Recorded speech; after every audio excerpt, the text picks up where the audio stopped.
তো আজকে দেখো ক্লাস 5-এর ইংলিশের ডাফ অ্যান্ড ডার্টি যে বইটা রয়েছে তুলসী প্রকাশনের, এর 165 পেজের যে এক্সারসাইজগুলো রয়েছে, অর্থাৎ আজকে দেখো আনসিন এক্সারসাইজের দেখো আজকে 8 নাম্বার যে প্যাসেজটা রয়েছে সেই এর যে এক্সারসাইজগুলো রয়েছে এগুলো আজকে আলোচনা হবে। তো এ থেকে দেখো অ্যান্সার দ্য ফলোয়িং কোয়েশ্চেন। নিচের প্রশ্নগুলির উত্তর এখানে লিখতে বলা আছে। 1 নাম্বার দেখো find out the words which are opposite in meaning with each আদার।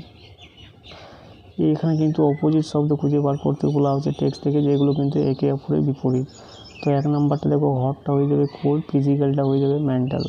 তারপরে 2য় নাম্বার দেখো who required more food and why, অর্থাৎ কার প্রয়োজন পড়েছিল বেশি খাবারের এবং কেন। তো কী লিখবে দেখো those who do physical labour required more food then others. এরপর 3 নাম্বার দেখো what does good food do to us, good food আমাদেরকে কী করে। তো কী লিখবে দেখো good food keeps us alive and gives us health, অর্থাৎ আমাদেরকে জীবিত রাখে এবং আমাদেরকে কিন্তু স্বাস্থ্য দেয়।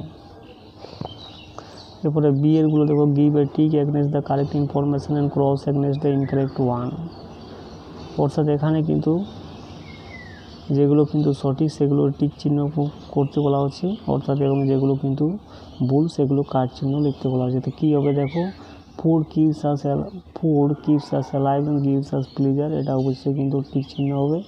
এবং 2য় নাম্বার দেখো in hot weather we eat more than in cold weather, এটা হবে কাট চিহ্ন। এবং 3 নাম্বার দেখো people who do only mental work did not take much food, এটা হয়ে যাবে রাইট। এরপরে সিয়ারগুলো দেখো match column A with column B, তো এগুলো ম্যাচ করতে বলা হচ্ছে। হেলথটা কী হবে দেখো হেলথটা হয়ে যাবে কিন্তু ফিজিক।